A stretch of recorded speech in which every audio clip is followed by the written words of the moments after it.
Call the meeting to order. Roll call. Ms. Mucko, Here.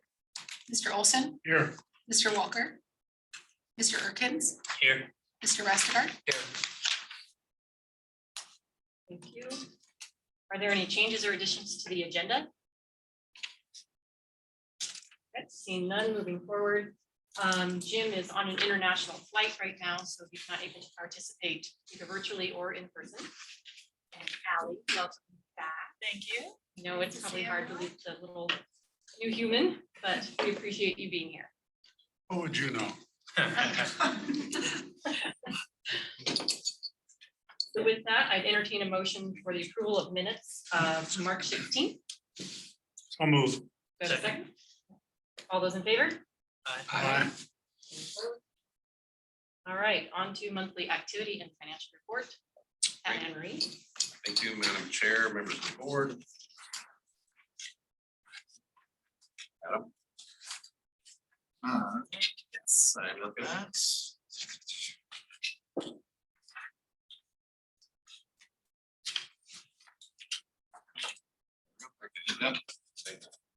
So, as the board knows, the recruitment process is ongoing for replacement of the executive director. Leadership conference this weekend, all four of the board present will be in Sun Valley, as well as myself, Cody, and Anne Marie. So Boise Center and the district will have a strong representation. 4 of us attended the IA International Association of Venue Manager Region 4 meeting in Portland last week. The convention center, the CEO of the convention center and I are friends. It was good to see him. They've really done a nice job on their expansion. They're very, they're back up and running. I will tell you that Levy Foods, who does our food service, was really, really good. Probably one of the best food programs that we've had in attending several of the conferences. So it was good. We had one of our event managers, we had an ops assistant manager, and then Cody and I. So, and I want to give shout out to Cody because he was almost a one-man show in helping put this together. He's the vice chair of the region, and the chair is actually out on 6-month paternity leave. She had her baby in December, and he had some help from a woman in Saskatoon who is also part of one of the regional members, but otherwise between the two of them, they were pretty much responsible for everything that happened, and it was a great conference. It was very good to see everybody, and again, the facility is great. I will tell you that there are solid reasons why Boise has become a more popular place to visit than Portland. I'll leave it at that. Staffing levels continue to improve here. We're about 230-ish employees. 240 was pre-COVID. We actually have about 85 service staff. And most of those, I was talking to several at lunch today that were over at East serving lunch, and most are planning to stay for the summer, and those that are going home are planning to come back next fall. I'm very proud of several of the team, both high school and college, that are graduating in a month. A couple of them that are graduating from college are going on to pursue their degrees, everything from international business to entrepreneurship, nursing, engineering, just the quality of people that we have. It's just exciting to talk to these young people and see what their next steps are. So I think we're lucky on all fronts. At that staff level, are you still looking to add, or do you feel you're where you want to be? We're continuing to add. We're still trying to find a couple of layers in operations. We're looking to add another position in food and beverage and assistant F&B manager. From the service side, we continue to we just hired a new mechanical tech. That position had been open for a long time. Just hired a woman out of who moved here from California. Strong background with Target Enterprises. She was the head of facility maintenance for them. So we were still looking for some key positions, but again, as we lose service staff, I think for the summer, we'll need to to backfill because we're busy. So in fact, I'm really proud of the team too. We stopped putting restrictions on attendance for functions. And Boys and Girls Club, I believe they're 1,040 in 2 weeks. And in talking with the food team needed 4 people, and that was just help dish up, and that's actually in the kitchen. So otherwise, the service staff and everybody are copacetic. So I'm excited about that. We're doing some reports for the food and beverage team and some marketing efforts, and so I didn't do anything. Maria in accounting helped run the numbers for us. We served over 4,000 bottles of local wine. Very proud of that. The fact that a lot of the wineries, we sell them out of product to the point where they have to stop selling to us in order to protect their own inventories for what they can sell to the wineries. So I'm very proud of that. We're working on the beer side. It's not quite as significant on the beer side for local, just because of what we do. We just can't keep a lot of backstock. You don't want to order a bunch of kegs and have them die and that kind of thing. So beer is a little bit different, but very proud on the wine side for sure. I want to recognize Stacy. She started here when she was 3. She's our director of human resources, and she celebrated 33 years with us just about a month ago. So she's the longest. She's our matriarch. She's been around the longest. So. Now that Chris is gone, right? Well, Chris is 27, Oh, so okay. yeah. A couple of photos. This is from Hackfort. There were several forts here. Thanks to Mary Michael and helping with the photos. Went very well. Allie has been working with Tree Fort very closely over the last couple of years. It's grown. We're a sponsor, and again, just Tree Fort alone continues to grow, but the presence with Boise Center and the timing of it works really well. We've had Tree Fort in East this year, and then the Flower and Garden Show was in West. And so there was some good symmetry. I don't know if that's the right word, but there was a lot of folks that would attend one, would come over and attend the other, and it worked out really well. It was a record attendance for the Flower and Garden Show too. Significant. So they're very happy with us. We're a little tight for them now. So we'll see how it goes, but very successful on both sides. It's interesting because they had a computerized arm. That's what the robotic arm. And that was kind of cool. We were worried about it taken out the window, but everything worked out fine. And then the Flower and Garden Show, again, very successful. For a building that's all carpeted, to have a show like this in, again, they treat the building well, the carpets, they protect the carpets. And so again, it's a good fit for us, albeit, like I said, they were really, really busy this year. So with that, is it tied on space with number of exhibitors or attendance? A little bit of both. Attendance wise, though, again, they broke records this year. So they were very pleased with that. Pretty sick of the snow. Pretty much. Madam Chair, Pat, isn't there another big flower show? There is. Normally it's on the fairgrounds. Sorry? At the fairgrounds, Expo, Idaho. Well, if you're asking about here, Albertsons, I'm sorry. The spring, we do a show, and then the fairgrounds does a show, but Albertsons floral show, I believe, is coming back in July. Next year, Oh. yeah. Next door this year, but then probably coming back. But yes, and that's the other one where they take really good care of the building. I mean, our biggest concern there is when water, right? When the big vases that they use get knocked, the big plastic vases and things get knocked over once in a while. But I mean, that's not serious stuff. But yeah, it sure makes buildings smell good. The numbers, again, very strong month for us. Continue to grow cash. The aquatics facility commitment, we still have about 2.9 million there. Again, highlighting the $10 million in capital, that's a rolling 10. Cody and Nick have been working hard. We're going to start East, some renovations in East in December. We've got it.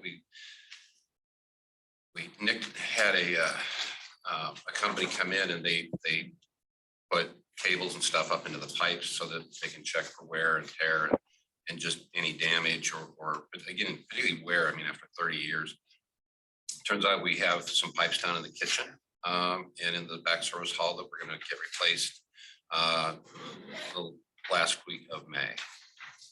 We've got 3 dark days, so they're going to take advantage of that. But otherwise, east, there'll be some carpets and wall coverings, some of the sound baffle pieces that we have in the ballroom. But otherwise, we don't have a lot of windows. So we're still taking a look at the ceiling project over here and what we can do and when. So again, between east and west, the age of the buildings, west, we're gonna have to start taking a look at next year. I think the ballroom is 2025.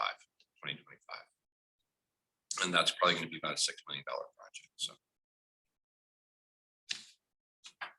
Again, events and attendance, both looking very, very strong for us. The forecast went up on the attendance side. The number of conventions are solid. The local events, we continue to get a lot of inquiry on local events. We have restrictions in place, financial restrictions for the size of groups and that sort of thing. Again, maximizing the use of the space. Some of the hotels are still not taking some smaller pieces of business, and unfortunately, when some of these pieces of business want to come in, we're just full. So again, rest of the year is looking really promising.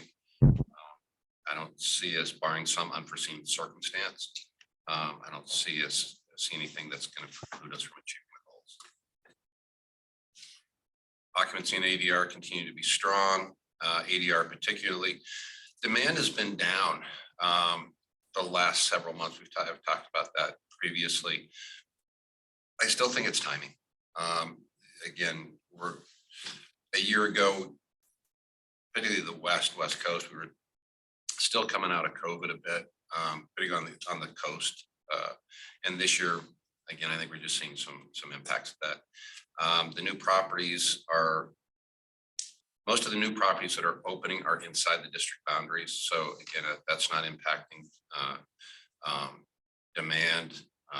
If they're not staying downtown, there's a couple of new properties that opened up by Topgolf that are still within the district boundaries.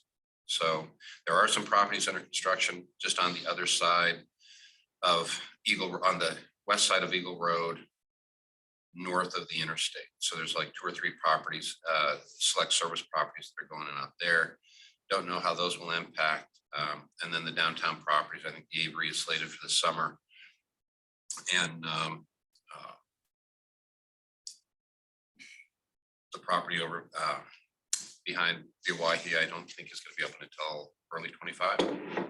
I'm sorry, early 24, I think. Renegade? Yeah. Renegade. So yeah, again, demand slipped a bit, but at this point, we're still busy and the downtown hoteliers are still very happy. So again, no real concern at this point. Again, talked a little bit demand and revenues already. Revenues continue to be up. We're on a record pace at this point compared to prior year. Prior year was a record, as everybody knows. So again, barring any unforeseen circumstance, it's looking pretty strong for the remainder of the year. We'll see how it all plays out with the summer and demand for the leisure market this summer. Be interesting to see the impact of the 2 swim events, July and August, what kind of impact they have. So I'll hear a little bit more of that from Nick. Continue to build on 24 and 25. As we've talked this year with 67 confirmed, we did 65 last year. And again, some of those that still have the contract, we should be closer to the 70 mark. Normally we have a couple fall out, but for the most part, strong here on the convention side. 24 already looking strong, and 25. Continue to try to have discussions with some of the downtown hoteliers. They're happy with the blocks that they're providing, and again, it's still a limiting factor for us, but good news is demand exists. lots of, and there's still several inquiries coming in, not only for this year, but for the next year, so. Talk about this all the time. The mid-sized conventions are where we're going to be because of the lack of hotel availability for blocks. With that. Thanks, Pat.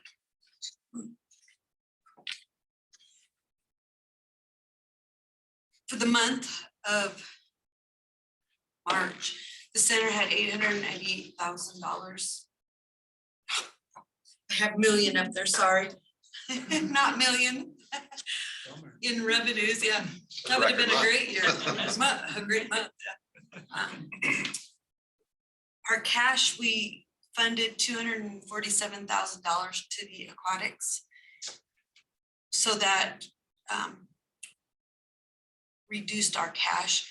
The operating transfers to the center are under budget by about $1 million, and the capital transfers are slightly over budget due to timing. And then we finished up the audit report this month as well. And one item that's not on there is I've talked about the Questica, which is our new budgeting system, and we're still in the middle of implementation and looking to, that'll be finished up somewhere between April and June.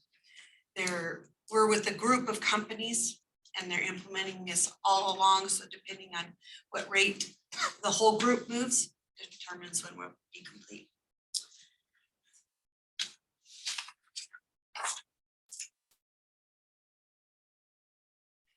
So this shows that we're $1.5 million better than budget on a combined basis between the three funds that we have. The one fund that's under budget is the aquatics, and that's just due to the timing. With that, rent payment will increase once construction's done, and we'll start, and variance should then taper off. Financial highlights for the district. We had, again, really good hotel tax revenues. Expenses are under budget due to timing. But it looks like, you know, we're certainly into the year better than budget at this point. The trends for Boise Center, you can see the red. The red is the COVID era. And then the green are our top 10 months of revenue. And so you can see that the 5 out of the last 7 months have been, they're not record revenues for all months, but they're record revenues in their month as well. Very strong months. And the forecast is looking good as well. If you look at the chart below, you can see that our revenues are significantly ahead of 22 and 21, and we are 2019 was and 20 were our stronger years, and you can see that we're even above those 2 years.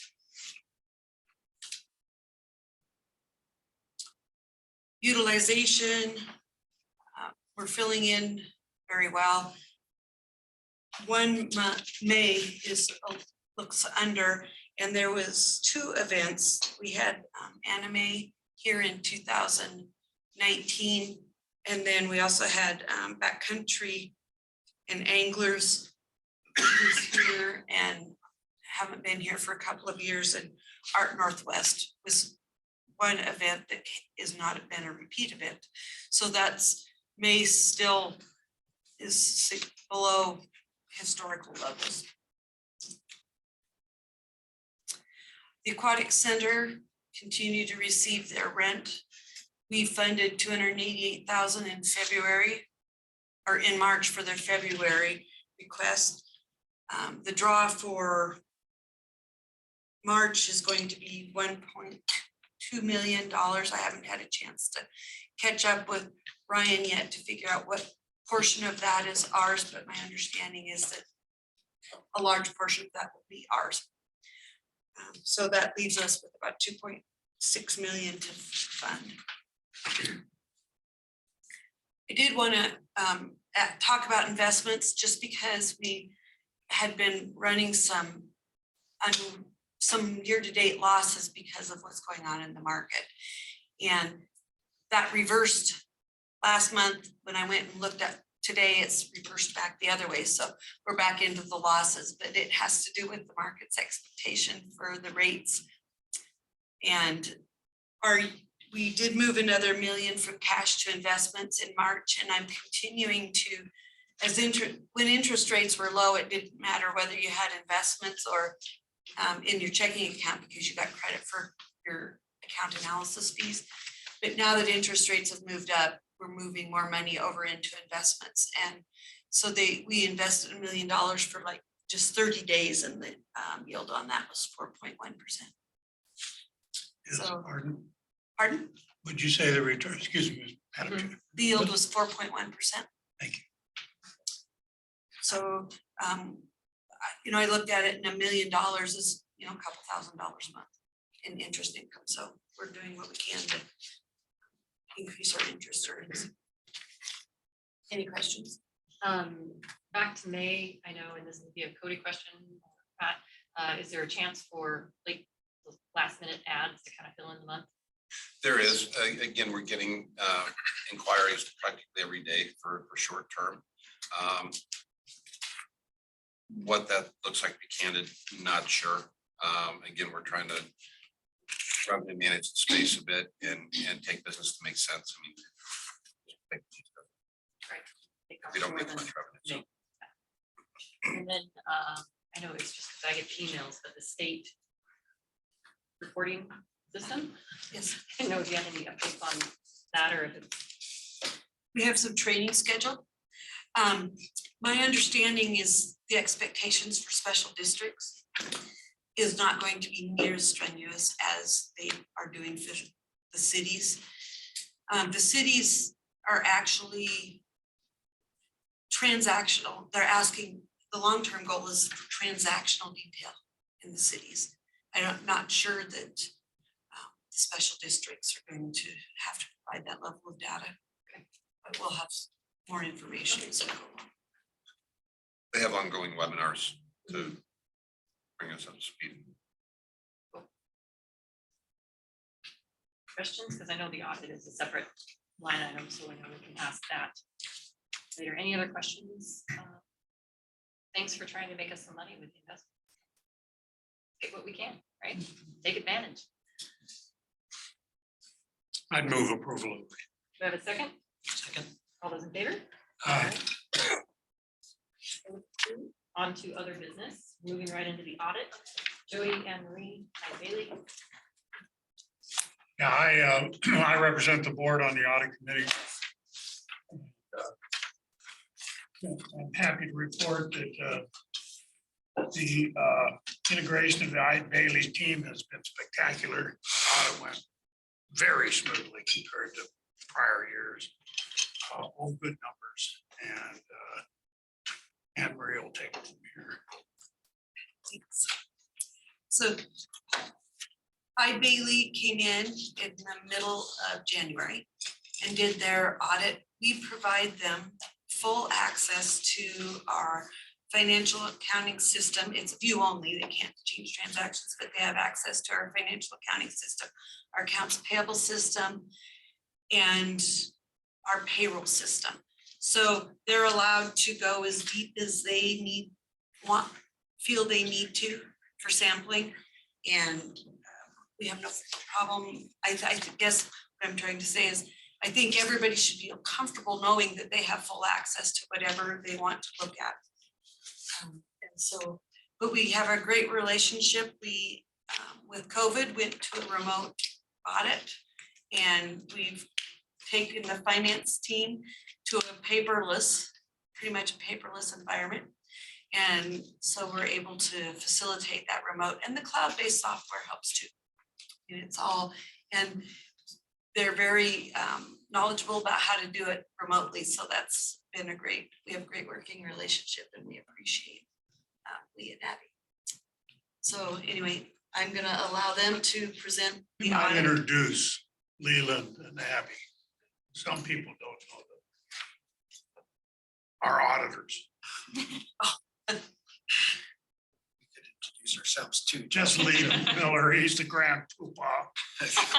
And he runs the audit locally. Madam Chair, members of the board, we appreciate this opportunity to be able to just visit with you briefly today about the audit process. As Jody mentioned, I am the partner and responsible for the audit, and Abby is the manager. And yes, she is the one that takes care of the day-to-day and working with Anne Marie and the others, as well as the audit team and everything. So we appreciate this opportunity just to visit with you. We met with the audit committee of one last week and just kind of went over the more of the details of the audit process and how it went and everything. And we'll just briefly summarize that. We're not going to go into much detail with the overall, with the financial statements, with the numbers, because one of the things is that Anne Marie gives us the trial balance. And based on the trial balance, we put together at least the financial statements in printed form that you're seeing. So the numbers that are being presented are the numbers that you've been seeing throughout the year. And as part of our audit procedures, we did not identify any audit adjustments that change those numbers. So that says a lot about the accounting department, the processes that they have, the controls that are in place and everything, so that there really wasn't anything that we as auditors identified that needed to be changed.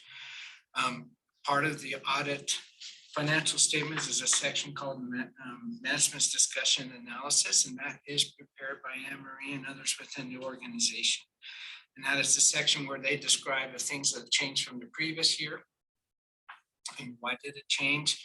It's probably the best part of the overall financial statements. If someone wants to get an idea from a financial perspective of how the organization is doing. And again, that was all prepared by Anne Marie and others. Within the audited financial statements are two reports that are ours. On page 1 is the auditor's opinion.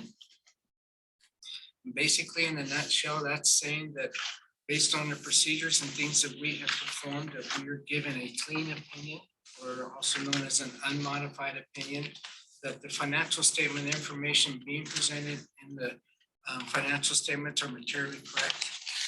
And we didn't have to modify our opinion because if there was differences in opinion and an accounting treatment or a presentation of the number. So that's the best report you can get from an auditor. Now, it took us 2.5 pages to tell you that, but if you look at the first 2 paragraphs, those are the 2 paragraphs you'll focus on when it comes to the opinion on the financial statements. The remaining of the opinion, it just talks about what's management's responsibilities, what are our responsibilities, and so forth. And then the last report within the financial statements is on page 53. At the very back. Since you're a governmental entity and we also perform the audit according to government auditing standards, we're required to put together a report that addresses whether there's any issues with your internal controls over your accounting system, or if there's any material non-compliance when it comes to laws and regulations and local and state statute. And so the report on page 53 is a clean report. We didn't have anything that came to our attention that led us to believe that there was a breakdown of internal controls to where we had to report those. And then also nothing came to our attention as part of our compliance and so forth that there was a significant non-compliance to be reported. So that's the 2 reports that we attach with the financial statements. The last item I want to just briefly discuss, there's a second document that is addressed to the board of directors. I think it's separate from the audited financial statements. And this is a letter that we're required to present to those in charge of governance board. And it outlines our responsibilities, also outlines a few of the things that what we did from an auditing standards perspective. Did we have any disagreements with management? Did we have any difficulties in doing the audit or anything like that? And we talk about those things, and there was nothing of significance that we needed to report in this letter. The one thing I just want to point out too is that every year as auditors, Even though we're pretty much black and white, you know, when we look at numbers and everything, but we also take a look at it from a risk perspective. So are there areas within your organization, both from a management perspective, a financial perspective, that are areas that we, based on experience, based on what's going on within the industry or what's going on with the economy, we're supposed to go through and do a risk assessment. And so there are certain areas, and we do this every year, we've done this for years. We go through and do that risk assessment, and we identify areas that are potential significant risk. Ones that are automatic for everybody, regardless if it's you as a district or if it's Boise City or the state of Idaho as one, is that there's always the potential risk that management's going to override internal controls. When you hear about fraud or things that have occurred, it's usually because management's just overridden the controls that are in place. And then the second one that is identified by the auditing standards as significant risk is a revenue recognition. You know, because there's the pressure of, you know, recognizing too much revenue to make you look better, looking better. Usually, typically, you don't see it too much within the government arena. You know, you hear more about it with your publicly traded companies, but it is an automatic significant risk that we take a look at. When we identify it as a significant risk, all that means is we're going to do some additional procedures and everything. Doesn't necessarily mean that we believe that there is a lot of risk there, but it's just ones that we're going to do some additional procedures. So in here, it talks about the significant risk identified and then the things that we kind of took a look at. And the overall conclusion, nothing became of our identification or our testing that there was any issues with management override of controls and the revenue recognition. So that is new. Like I said, before we always do this, this is the first year we're required to put that in writing. So a lot of times people take a look at it and go, what? We have issues here? No, we've identified them. This is why we've identified them, but we didn't have any issues with that. So overall, a good clean audit. Appreciate Emery's and others for their efforts and everything and getting us the information. And I guess we open up for any questions at this point in time.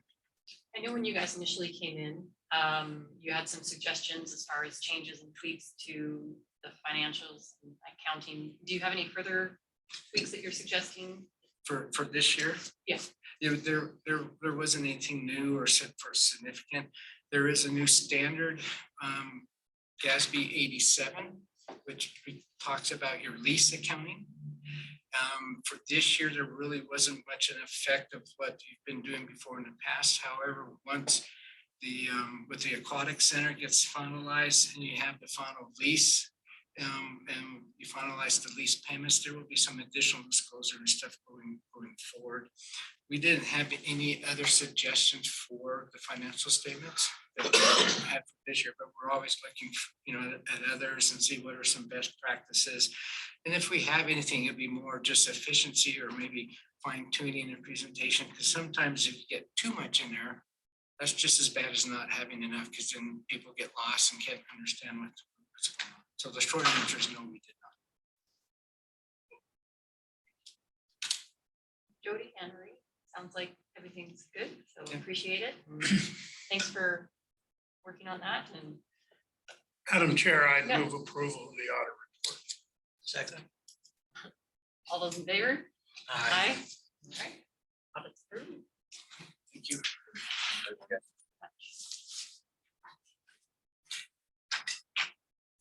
Matt?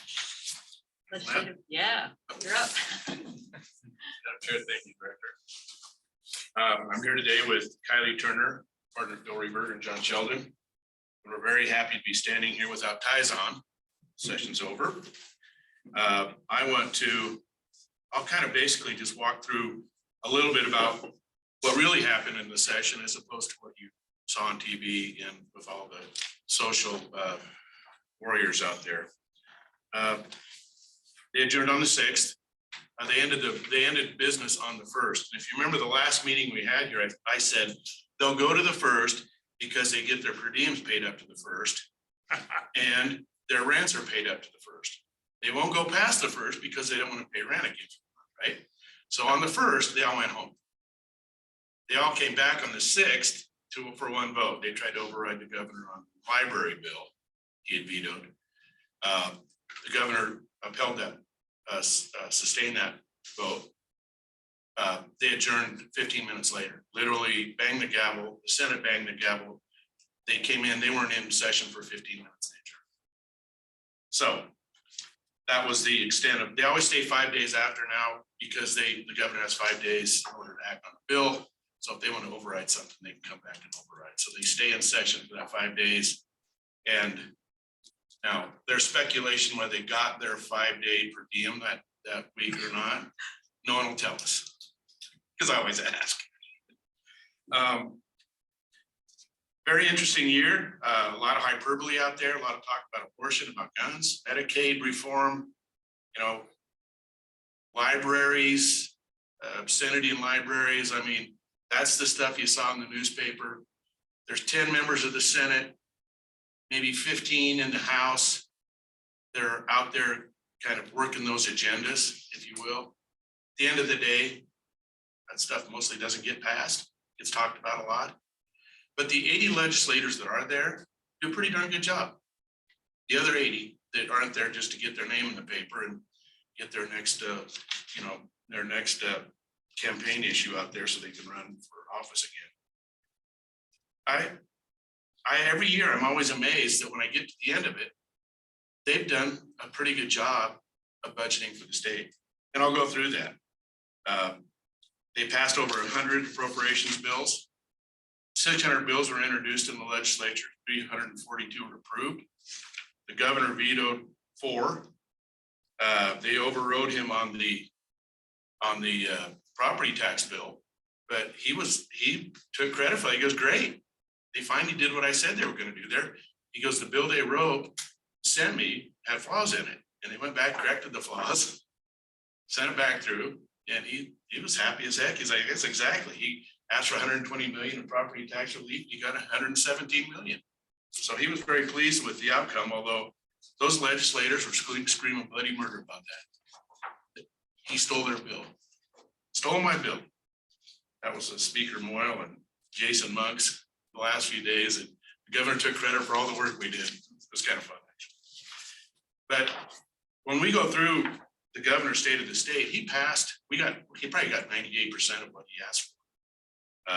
Teacher pay up to $47,477. Strengthen pay for all teachers by $6,359. It added $145 million to enhance teacher pay. Right, $100 million for hiring critical support staff in cafeterias, bus drivers, et cetera, in schools. Teacher, school, and staff appropriations, $27 million. 9 up for health insurance benefits, 2.9 for dyslexia outcomes. I mean, he got down into the weeds on some of these, and of course did 30 million for empowering parents, 20 million for school facility security. And then for the first time, they put 48.8 million in single year boost for school discretionary funding, which is really unheard of. It's been very difficult for public schools to get in the past. They put $80 million in workforce education. And part of that was the school launch program, which we all read about, House Bill 24, which was kind of the fulcrum of the House, Senate, governor fight. They didn't want to give that bill to him. It's a great bill. 8,000 grants for qualifying high school graduates with community college, career tech, workforce training programs of their choice. They can go to school on that. It's a really good program. And then almost $73 million for university infrastructure increases. Critical infrastructure, 97 million for transportation safety, 200 million to improve local bridges, 35 million to improve airports, 100 million for economic local transportation projects, and 225 million to improve broadband infrastructure. They implemented the flat tax, 145 million in the 22 bill. And 120 in the top property tax. And as I go through this, he did a lot on fentanyl funding. He did A lot of money to, with regard to fentanyl interdiction. Behavioral Health Council, a lot of work in behavioral health. And ag, they had 750 million for water projects this year. That's an incredible amount of money that they spent on it. 150 investments in state water infrastructure, 115 million to support drinking water and wastewater systems, 598,000 for chronic waste disease monitoring surveillance, 100 million in outdoor recreation, $12 million in dairies confined animal feeding operations. Health and Human Services, 72 million for behavioral health increase. I just go through this and it's amazing how it bolstered the rainy day fund by $61 million and still left a surplus of $200 million in the budget to take care of any shortfalls for the year. So as we go through this, again, the 10 state senators that wanted to get their name in the paper and talk about vicinity and libraries and, you know, what are we gonna do on the abortion issues, the gun issues? At the end of the day, those 80 folks that you don't hear about in the newspaper did all these things. And I'm always pleased at the end of the day, the legislature does a pretty good job, although it's messy and it's frustrating. It's hard to really absorb, but the folks that go there to do the job, work at it, and really want to do what's right for the state, they get their way at the end of the day. And it's really shown by the governor's, what he requested, huge increase. What was a 16% increase in the higher ed education this year? I think Yeah, 16.4 increase in the education overall. That's half of our budget. That's huge. But so everything's kind of, the dust is clearing. It's been a couple of weeks. Everybody's kind of sorting out now. What are we going to do in the interim? There'll be some interim cleanup on certain legislative issues. They're talking about putting together a Medicaid working task force.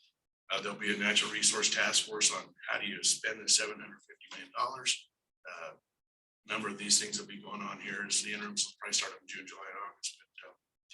But by and large, again, if you look at it, halfway through the session, when you tear your hair out, you get to the end of the session, you start looking at all the things that people are doing, and they did a good job. Now, I'm going to talk about the 8 to 10 senators that vote no on everything, because there are those, and I can rattle the names off because they rattle around in my head all day. But those 10 legislators vote no on everything. And so it was really unique this year. The Senate had to really devise a method to where they could pass things with those. They knew that 10 votes on it, they're going to be against everything. 10 votes, you could just count on it. So of 35 votes, you know, you have to cobble it together. And again, thank God for the Democrats. Those Democrats voted on all these issues, and they voted for funding for roads. They voted on, and so those 7 Democrats in the Senate were very valuable this year. Where in the past, they didn't have to be. How do I word this? You had so many Republicans in the past that you really didn't need Democrat votes. Well, this year the Senate needed Democrat votes, and I got to tell you, the Democrats stood up. They stepped and they held with the majority of the Republicans on those issues, and again passed a pretty good budget. So kudos to the Senate Democrats. They stood tall. They were very pro-business. We were very pleased with the outcomes. We were pleased with working with them, and for the the 18 Republicans that wanted to do the work of the body, they did good work. So by and large, it was a fairly good year. I mean, they spent a ton of money. At the end of the session, there were some legislators that were coming up to us going, wow, we spent a ton of money. And what are our tax revenues going to look like as we go into next year? So that's when they start stacking money away at the end there. Make sure that we can overcome any shortfalls we have, because there's some speculation that the economy hit on those. Prognosticators aren't sure that they're going to have the same this year. Kylie, Bill, Don, any additions? And the same thing held true in the House. The launch bill passed 36-34 and wouldn't have passed without the Democrats voting for it. Right. We found that almost on everything this year, where in the past, Democrats could vote against it, didn't matter because you had enough to carry. Yeah, that's not true. I mean, you have to have the way that's configured in the House and Senate now. And I think that's really healthy, Frank. And you have to have it, but again, you know, a very pro-business minded Democrat side of the aisle really was helpful in these infrastructure issues and these budget funding issues, education, What do you see coming back next year? Medicaid.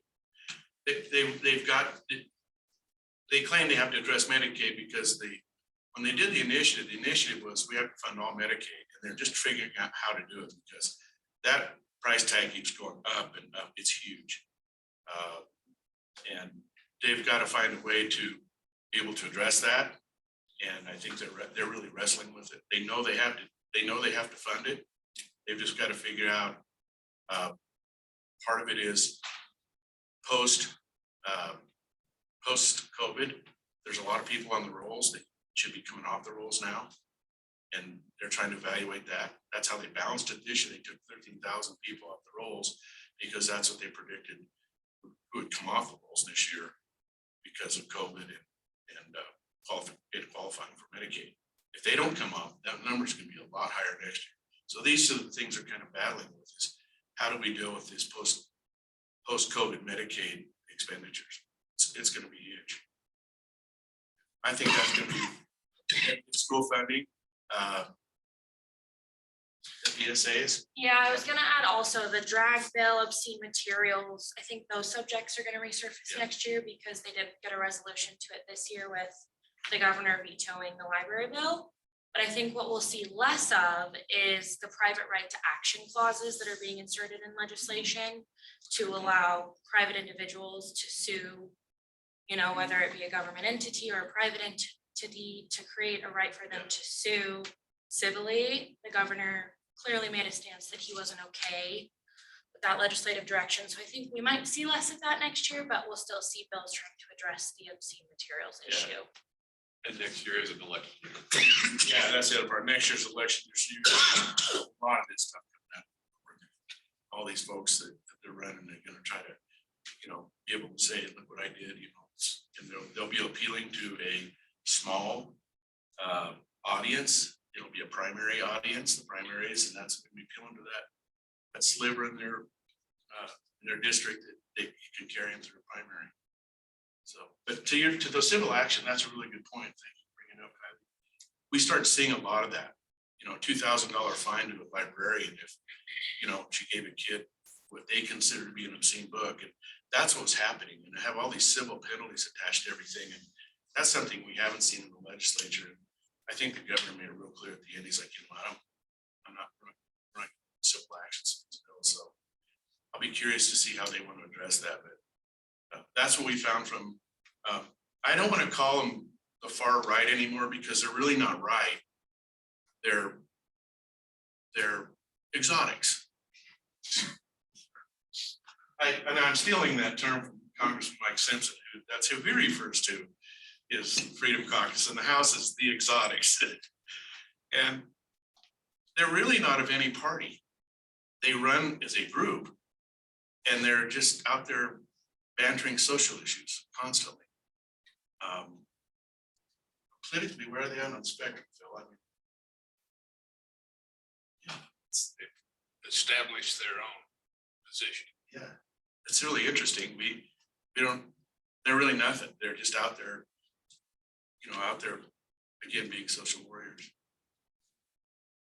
Anyway, any questions? Madam Chair, Pat, we're all headed up to the leadership conference, and last year, I remember a discussion with Bedke and Winder on why in the world we spend $1 million plus out of our litigation fund or whatever they call wherever they get the money to Right. defend Constitutional fund. bills they pass, that invariably they lose. I assume they refilled that fund. And is there any estimate of how much of it they're gonna spend this year? Well, I know in the past, it always gets filled up to about $1 million. I always said $1 million. And I think if you look back on that, Jody, I think it's about 300 to 400 they spend a year. With the new attorney general, that might go up. I think you're gonna see maybe a little bit more legislative challenges to maybe some of the attorney generals. You've already seen it with the, but no shyness about avoiding legal expense. And Thank you.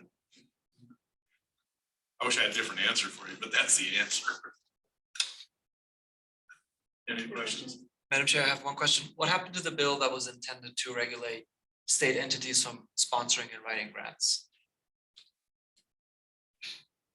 If you can't recall, then nothing, I'm assuming.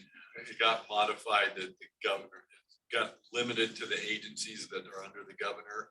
And it had a clause in Right. there that you have to ask permission. Thank you, Bill. You have to seek permission before you can spend it. But you could argue, excuse me, if you put in your budget request, that in essence is permission. So it got scaled way back and it only applies to the governor's office. Yeah. But it didn't pass. It was left on the Senate's amending order. So. Yeah, they amended it to narrow it way down and then they just hung it on. Thank you. But it'll come back. That'll come back. That was a Jason Monk's bill. And he's chairman of Revenue Tax Committee. That bill will come back. Thank you. Okay.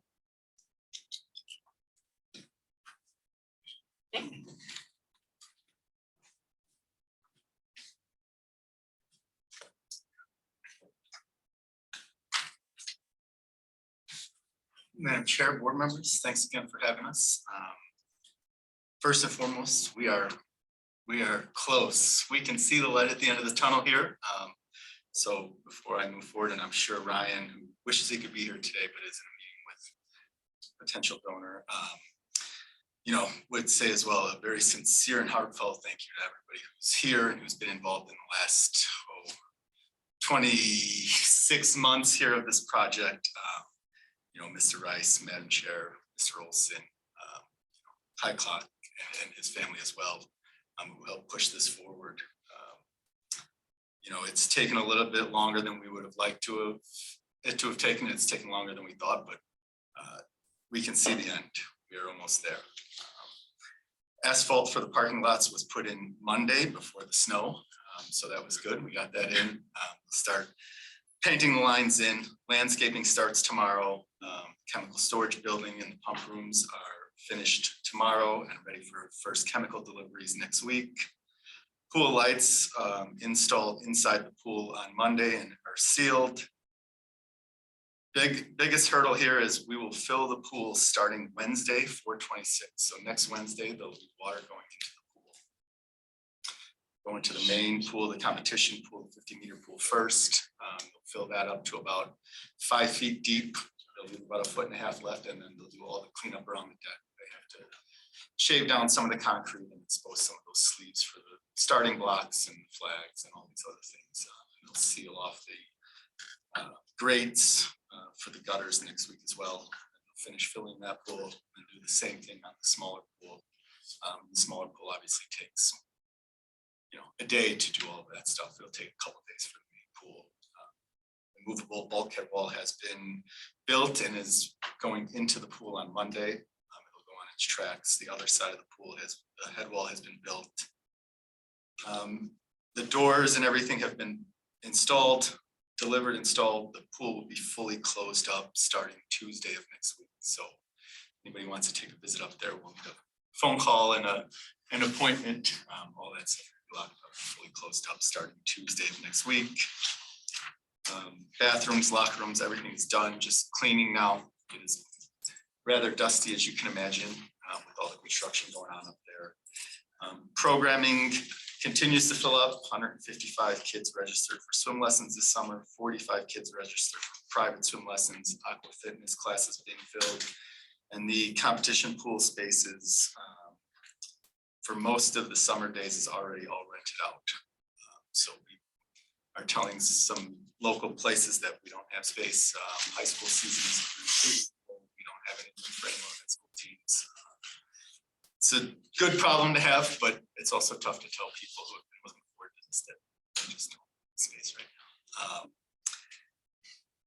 But as I said, Ryan is in another meeting right now with a potential donor. We received another two $50,000 donations last week.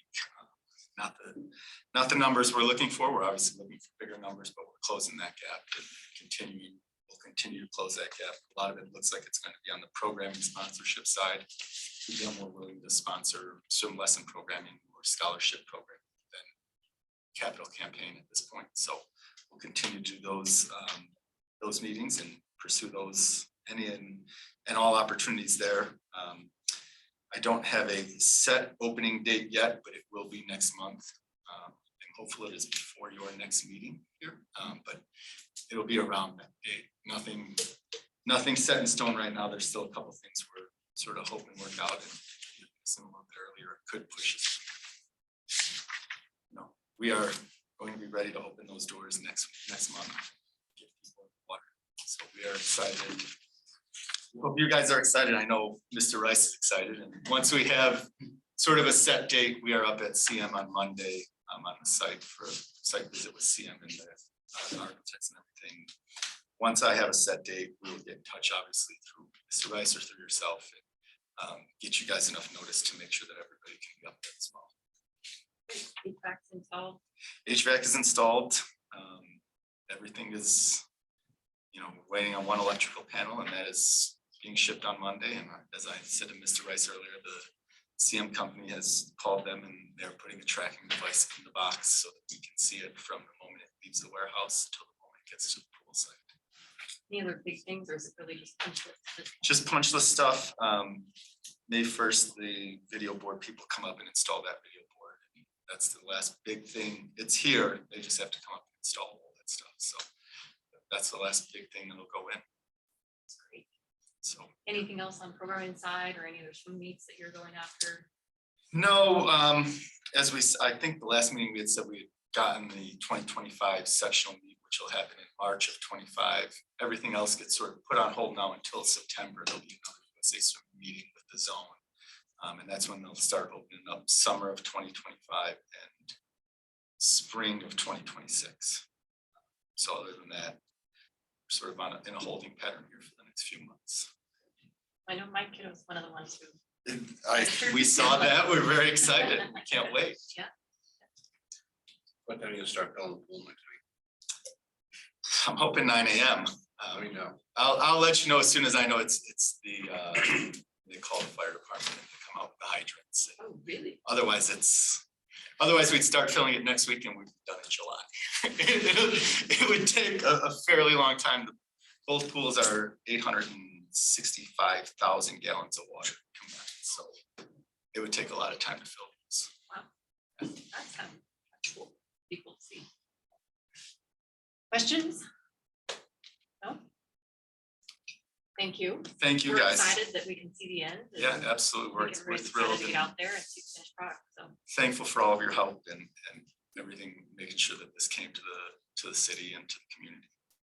And we're excited about, continuing to see the programming grow and. Yeah, absolutely. Get some of those additional swim meets on the books, so. Thank you much. Thanks, Nick. Much. Next on the agenda is executive session. And I believe we need to read, if somebody doesn't mind reading what's actually written, and we need to do roll call.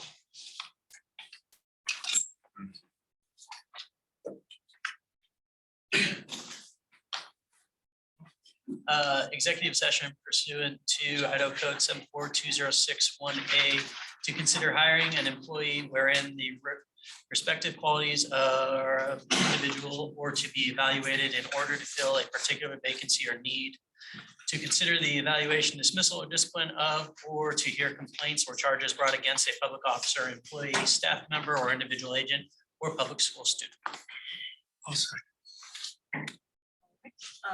Roll call. Roll call vote pursuant to Idaho Code Section 74-2061A and B. Ms. Muckow, Yes. Mr. Olson, Yes. Mr. Walker, Mr. Erkins, Yes. Mr. Vestergaard. Yes.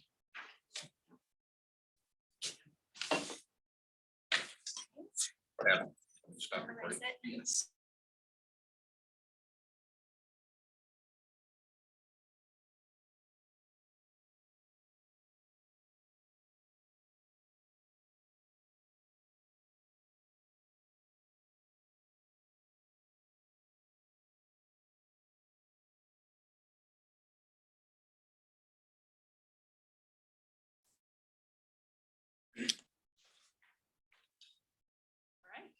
Thanks, everybody, for your patience. Appreciate it. We're doing some big things, important stuff. All right, so next up on our agenda is CWI, and I'd like to invite Nick. And then I'm not sure if you want anybody else to come up. Okay, all right. We'll invite some folks down. All right. So CWI had reached out to the district and I felt it appropriate to invite them to a meeting to give an overview and have a discussion. So Nick, David. Great, thank you, Chair Moko and trustees. My name is Nick Miller. I'm the Assistant Vice President for Strategic Projects at the College of Western Idaho. And excited to be here today and share with you what we're up to at CWI. As you can tell, we've got some partners here with us today, and we're going to talk a little bit about what we're up to in the west end of Boise. Thank you, Chair Mucko, for the invitation to this table. But first, what I'd like to do is kind of give some background about how College of Western Idaho ended up doing what we're doing, planning to do in Boise, as well as how we got to this point in the conversation today. So 2015, the College of Western Idaho purchased what most folks know as the Bob Rice Ford property at the corner of Main and Whitewater. It's 10 acres and we've had it since then and have not been able to do anything on that property. But recently, last November, we issued an RFP to seek out a public-private partnership development partner. We just on April 6th, our evaluation committee made a recommendation to our board of trustees to select Ball Ventures Alquist partnered with Hummel Architects and ESI Construction as our development partner. And as part of that RFP, we're going to have about 160,000 square feet at minimum of classroom and office space for CWI. And we also had a placeholder within the RFP to say, what can we bring to the table that would benefit both our students and the community? And the placeholder described it as potentially a performing arts venue. At CWI, we don't have an auditorium. We do our all college gatherings at Wahoo's because we don't have our own space. And so we thought, could we partner with an organization to provide some sort of amenity that would benefit our students and benefit the community? And so that placeholder was really described as a performance arts venue, but here I think it could be a variety of things. As I said, we've selected Ball Ventures Alquist, Hummel, and ESI as the team that we're working with. Where we're at in that process is we are working on a development agreement with them, and we can talk a little bit more about that in detail. But our goal is really to have a catalytic project down at that corner of town. It's 10 acres. We don't need all 10 acres for our campus. And so we're looking for partners and trying to find community partners again that can add to that. So what I'd like to do is bring up our partners from Ball Ventures Alquist to talk a little bit about their vision for the project. After that, I'll have our partners from Hummel come up and they have some visuals to share of what the concept looks like. So Ryan Cleverly with Ball Ventures Alquist. Good to see you all. Good to see you, Pat. This is really strange to be back talking to Pat after we did Boise Center East with him a few years ago, and mostly good conversations and meetings at the time. A few late night meetings trying to figure out where elevators were going to go. That was always an enjoyable few nights spent. But we're excited about this. We really are. We're known Nick for a long time, and when we saw the opportunity, that's a piece of ground that we think has a ton of potential for the community, obviously for the college. Tommy Alquist, by the way, excuse him for being here, had a little medical procedure done yesterday. He's trying to convince the doctor to let him out of the hospital today. And I'm like, just stay for a little bit longer. He's good, he's okay, but he really wish he could have been here to talk to you guys about this. So unfortunately, get me.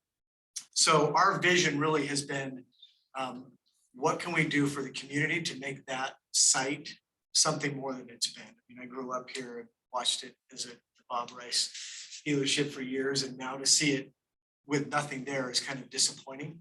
So when we heard about this, like, okay, you know, we've partnered in the past on this project with Boise State, obviously the district, and then really kind of bringing that public-private partnership together to say, okay, how do we bring business together with students, together with the public, and what this can ultimately look like. So we heard earlier this week that we were coming to present to you guys. I thought this is like, in our mind, our idea is, you know, a perfect relationship to bring something like what you guys would bring to the site, performing arts, convention, whatever use that kind of looks like, to make it a community place. Students during the day, I mean, as we visualize this and bringing Hummel up to show them some pictures is something that I think that would make that a location that's a destination for people to come to, you know, outside the core of downtown, but now starts to bridge the gap between that location to downtown Boise, and how do we make those interact and flow with one another. So that's the vision that we see, and we think that being here at the table with CWI and then with Hummel and with ESI is exciting for us about what we can do in the future. Still really early. Obviously, we just got awarded this a couple of weeks ago. As Nick said, we're in the early stages of the development agreement, making sure that we understand how that's all defined and what that will look like. So it's a perfect time to, you know, formulate any other discussions that we need to with other partners potentially. So I won't go any longer, other than to say that as BVA Development, we're super excited about the project. We think that we've worked with you guys in the past. We know how to make this work. We know how to make the funding side of things work. We've been through this, and we can figure this out. We can make this a great community location for all of the Treasure Valley and for the city of Boise. So I want to let Hummel come up and show some of the pretty pictures that Madam they Chair. put together. What's happening to the old Larry Barnes property? I don't know that I know the answer to that. That's a good, I don't know that I know the answer. What's it known as today? I'm sorry? What would I know it as today? Like It's right intersections of adjacent to the property they're talking across Aren't the those street, apartments? like kitty corner? about. Adjacent. It's a metal fabrication shop. Yeah, I don't know if there's, I'm not familiar with what might be going on there. Have you heard, I mean, like, maybe I should. No, I drove by it, it's clear. Yeah. It's all scraped, but there are no signs. And that property is at least as big as the property you're talking about, isn't it? Madam Chair, the one that I think, you know, Okay. it's kitty corner, it's used to be Roundtree Chevrolet. I don't know if that's the Larry Barnes property that you have in mind, but that's the property that's kitty corner. It's been cleared and they're pushing through 28th Street, through part of the block. But that's under control by I Roundhouse. didn't see Don here. What's going on? You don't know. You know everything. He just said the Roundhouse development, the Roundhouse multifamily. Apartments and retail. Thank you. What did their name used to be? Local construct. That's right. Okay. Sorry, you said that Larry Barnes, I got confused. So I was like, I'm not sure I know what that property, what's going on. And it's, so you said it's apartments and Retail. retail. And that's what we'll see on the site too, is great multifamily use there right on the river, along with some appropriate retail is how we've explained this to CWI. Retail's great, but we need to right size the retail for the uses there and for the end user that's going to use the retail. What makes the most sense there? So we'll Students, coffee continue. shops, right? Yeah, that's always the go-to, right? That's the one that everybody thinks is gonna work. So go with that first, and then what else can you build upon there? So, Thank you. Madam Chair, one thing I would just add, Ryan's humble about, you know, being here, but I wanted to add that Ryan and Tom Peterson with BVA, the entire team, we have a lot of confidence in them, you know, for a variety of reasons, not least of which is the work that they did with you all on a public-private partnership to deliver on this. So we're really excited to have them on the team, and we think that they can pull something like this off. And there's not a lot of people in the state that can. So the interesting thing is after going through what we went over here, we look at this one, this is easy to pull off. We'll figure this out. We got like 10 acres to work with here, not a small piece of ground, and we've got lay down yards. We're really excited about the project. I mean, I admittedly early on, I heard about it and I was like, what are we doing there? Why do we want to be involved? And the more I caught the vision, like, wait a minute, this is one of those locations that, you know, I've lived in the Boise area since 1978 and driven by there, I don't know, thousands of times, and you now see it. It's not a hole in the ground, but there's just this empty parking lot right by the river. Thinking this is a really potentially cool community location. Having CWI there with the student involvement and the interaction that you'll have with them. Quite honestly, since we've won the award, we've already had multiple office tenants. Contrary to what you read in the Wall Street Journal and every other publication about how horrible the commercial real estate market is, especially the office market, it's very active in the Boise market right now still. So we're trying to figure out, in addition to what they're doing, what other office users could potentially go there and want to be there right on the river. So excited about what's happened just in the 2 weeks that we've been working on this project. Brian, is there? I know it's early in the process. Already there's been some thoughts given, and maybe someone has some answers, but I mean, how much land are you proposing be available for a project that the district might consider doing? I mean, you brought up about, you know, Yeah. the narrow pieces over here, right? Yeah. Is there any like strategic size that you're looking to set aside for something, whatever that something might be? How much did we set aside for performing arts? Well, it was the 50,000 square feet, as far as, but incorporated in the overall development, so the Yeah. land definition is sort of, Yeah, it's So a tricky like question. 50,000 square feet. is what we had. That's the size of the building we put in for performing arts. And then keep in mind, we have a central parking garage that would accommodate multifamily office. When I say office, I'm talking about for CWI and or office that we might want to bring, and then the performing arts center. So we're trying to use the 10 acres effectively, because you certainly have some of that that's in the floodplain that can't be developed. But we want to make that a really cool amenity along the river where, you know, open pathways and gathering places where you can actually unlock that side of the river for people to use in a better way. And then the parking structure in the middle of all of it to kind of bring that place where people can come and park, and you'll have great, I think, mixed uses within there, because students during the day, you're gonna have multifamily, you know, residents, probably more in the evening, performing arts probably throughout the day or into the evening. So I think it kind of commingles really well together. And the 50,000, is that like single level? I'm assuming The what? the 50,000 that you square feet. So it's, and I can't. Transition. Yeah. You probably, sorry. You gotta see the picture. She'll do a lot better. I think one thing just to note as Rob gets the pictures queued up is that the 50,000 square feet was really just a placeholder to say, plan for some sort of community amenity.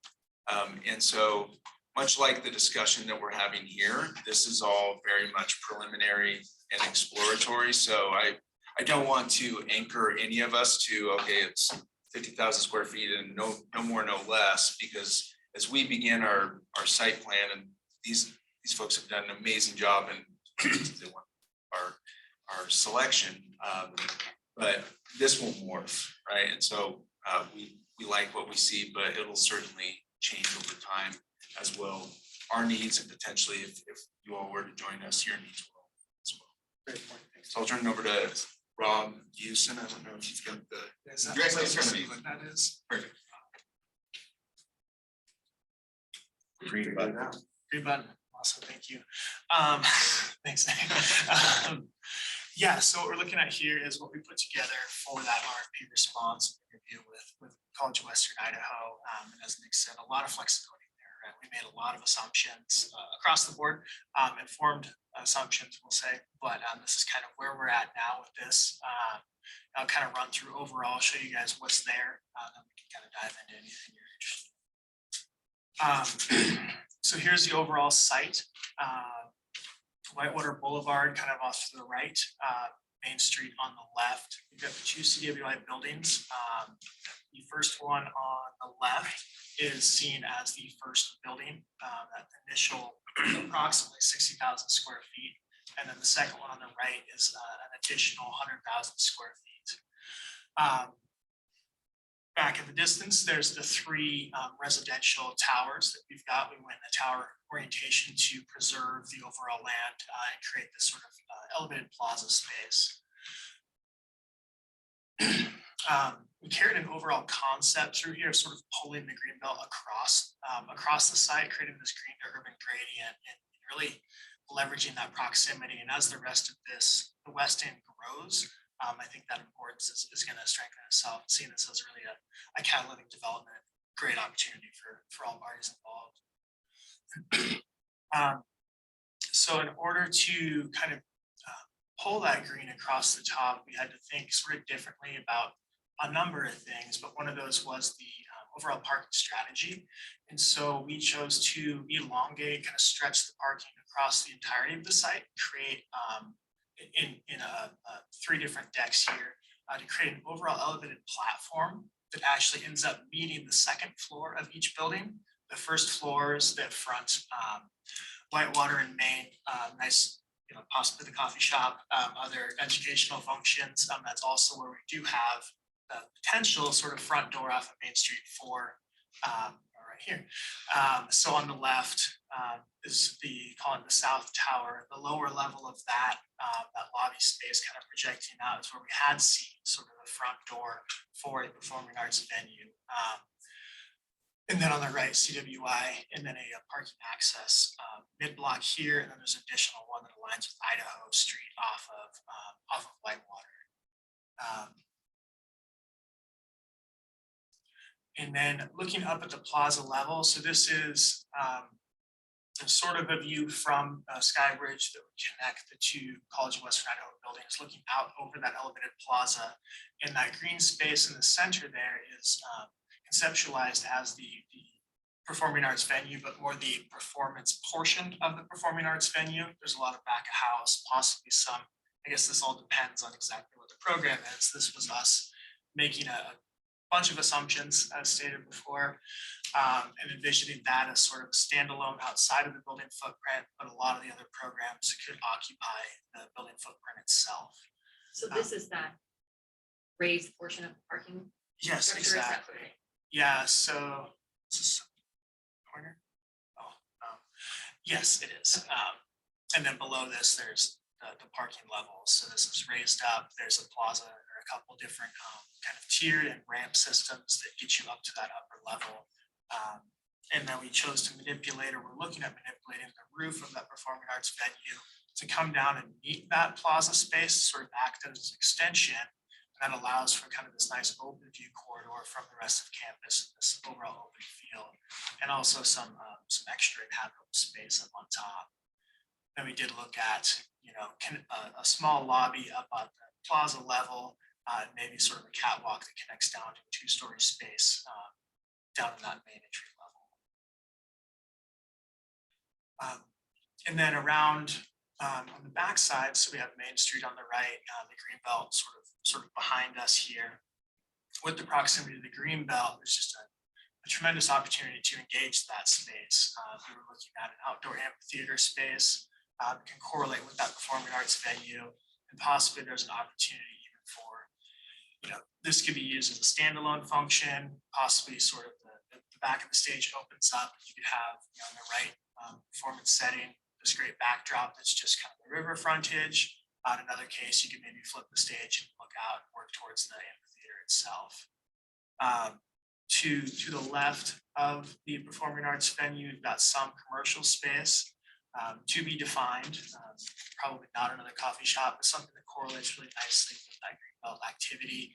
Possibly some closer down to the Greenbelt itself, some opportunity for food trucks or other kind of standalone assets that help activate that space. And then overall, kind of, we in our design, we did choose to avoid the floodplain and sort of some of the complications that come with that. That's another reason why this vertical orientation worked really well for us.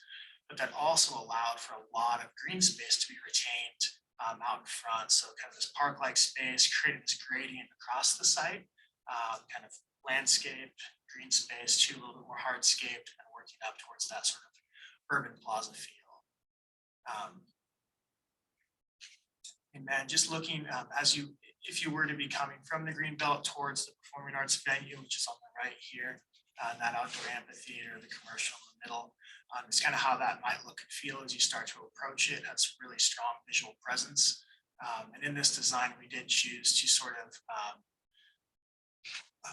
with sort of a layer, and you've got this sort of gem inside, which can be the performing arts venue, possibly a little bit of operability there. Like I mentioned, maybe the stage kind of spills out, kind of allowing circulation to happen around it, the sort of jewel piece in the middle. But that was some assumptions with one hypothetical program. So that was kind of the route we taken. And another thing, that engagement with the greenbelt and the community at large. Maybe it's an outdoor movie space. I know the Student Line does sort of community movie events. Could be an awesome venue for that, or small concerts, or a number of different functions there. Excuse me. Yeah, so that was kind of it all together. I'm sure there's plenty of questions, and again, that was sort of just a part of the vision. We kind of filled in the gaps, some estimation there, but that's kind of where we took it. What's your total student population? We serve 30,000 students total. And how many would you anticipate being down at this? Oh, that's a good question. I don't know the answer. Because we have an Ada County campus that serves, I want to say about 4,000 to 5,000 students currently, but some of those programs are moving out to buildings in Nampa. Primarily, this campus will serve business, computer science, cybersecurity, with also just general education classes that Ada County students can access. It's certainly more of a node in a network with our primary campus remaining in Nampa. So long answer to say I don't know the exact number, but currently serve 4,000 to 5,000. And you mentioned you didn't have a auditorium or anything for your students. I guess how many seats would 50,000 square feet sit for potential people, or is it? At least our estimation, right? Kind of basing off some previous projects we've done in-house, studies that looked around. We did kind of we looked at the Argos Performing Arts Center in Ketchum, and we're also working in concept another one that's of similar scale. Both of those were 25 to 30,000 square feet and housed 500 seats across two venues, one smaller, one large. So we didn't go deep into the programming, but we were assuming approximately 1,000 seats for this venue. High level estimation, but that's where we sort of how we went. But you're open to convention space or meeting space. And it sounds like this whole thing is a little flexible as far as. I think that this is certainly exploratory to say what could be there, and we wanted to have a placeholder within our RFP, but we also don't want to prescribe it has to be this or that, which is why we're coming today to hopefully start an ongoing discussion of what this could be. Pretty pictures. I know you probably wrote an article, I think, out there, but I don't know if pictures are involved, so it's nice to see. It's pretty. Yeah, interesting. I think I'm just going to give some of my thoughts. I think we know land is becoming more scarce, especially in downtown or close to downtown. And this is a great piece of property right on the river. So I appreciate you coming to ask us. And I know that certainly Performing Arts Facility has been in conversation with the community for, I don't know, decades. Probably, I think our most recent presentation was from the opera. Can't remember when that was, or how much. I know it was quite expensive. I don't remember those numbers off the top of my head, but I also appreciate you kind of opening up the door to maybe other potential uses. You know, as you know, we're kind of getting tight on some space here, and we're always looking to find out ways that we can potentially expand, you know, convention center options or just general meeting space. So I don't know, from my mind, this is a opportunity to discuss further. I think it warrants further discussion. I think it's a great piece of ground. I think it's an interesting project. I think it's an interesting opportunity. I think there's a lot to be discussed and to be researched. So, you know, from my mind, I think that doing some sort of exploratory committee to do some due diligence would be worthy. Thoughts? Yep. Nick, I think you were at the city when we worked with Esther Simplat years ago. We had that study done. I remember that. I'm brain locking on the firm that we use, but it was the city and us, Esther and CCDC. We partnered on that study. Yep. Maybe we sidebarred some, depending on how all this goes. Consider putting the dust off of that study back then. I don't know that it's relevant. I guess that'd be the other thing is would that state still be relevant for the project that you guys are wanting to look at now? Just conversation. Yeah, oh yeah, I think that's certainly worth examining and seeing if it serves the needs of what the district can have in mind for, you know, and you thinking it being, it still has relevancy to what we'll. We've got our study from 2012. Just the overall CSL. Oh, the CSL study. One thing I might suggest, if you talk about exploratory, perhaps we could meet, we have regular meetings, maybe we can meet with that committee to try to understand some of the needs that maybe you have to see how we would incorporate that into what we're doing here. I think there's, to your point, pretty pictures, right? But at the end of the day, we need to make sure that we're programming it the way that it could potentially be used. So if it's a study like that, Pat, that you need to go dust off and pull that in and truly understand, okay, what are the needs? I mean, if you're interested in exploring more, certainly not committing you to anything other than just some open discussions about what could go there and how do we integrate that into what we're doing right now.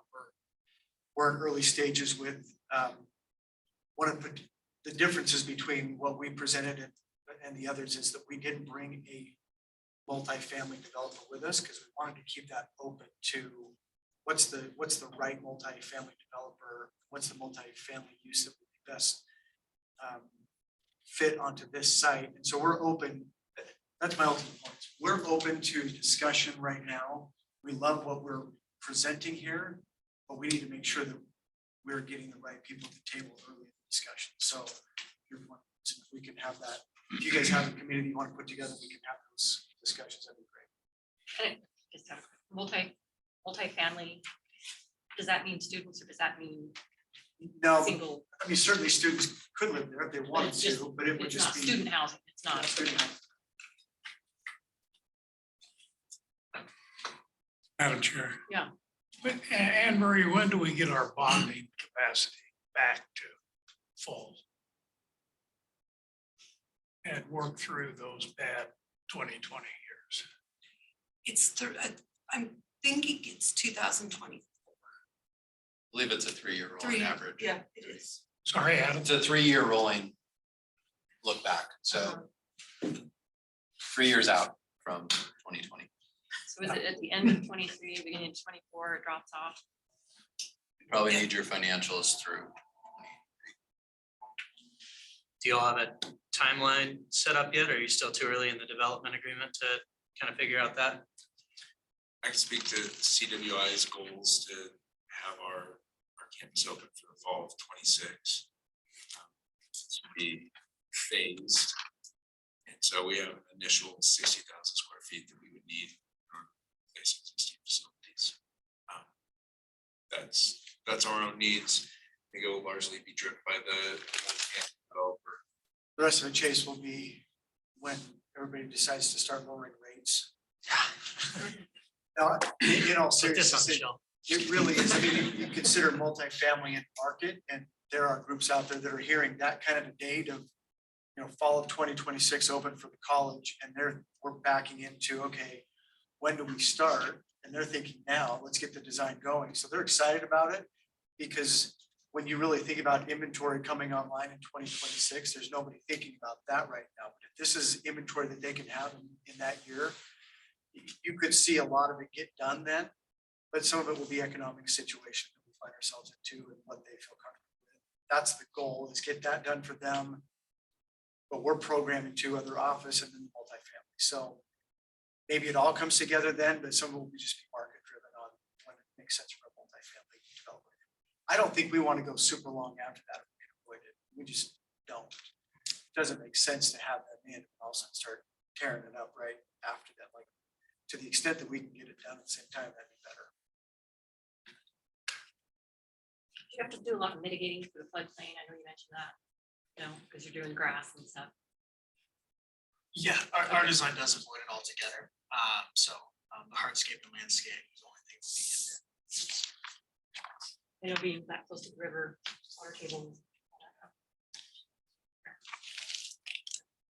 Chase, I think this is definitely worth exploring and seeing how we can tie it back to our mission and what we need to do from our perspective to serve the community and see what can be a good fit here, see if it has any legs. So I'd like to be I was involved. gonna say, with your background, do you want to be voluntold? I nominate you. So explain. So I guess, I think it would make sense to form an exploratory committee, Chase, designated board member with staff to kind of do some due diligence and see if this is something that. And I'm then good. report back to the board. So, you probably, Adam, so, okay, thank you. Motion? With the motion, yeah, Yes, so moved. is that good, Adam? Do I need to restate that again, or do you? Are we clear on what the motion is? It's to create a exploratory committee with Chase's leadership and staff to explore said project. We're back to work. Perfect. So motion made, do I have a second? Second. Okay, all in favor? Aye. Aye. Thank you. Well, thanks for coming today. It's interesting and great to get out. Yeah. And seeing no other business before the board, we are adjourned. Yeah.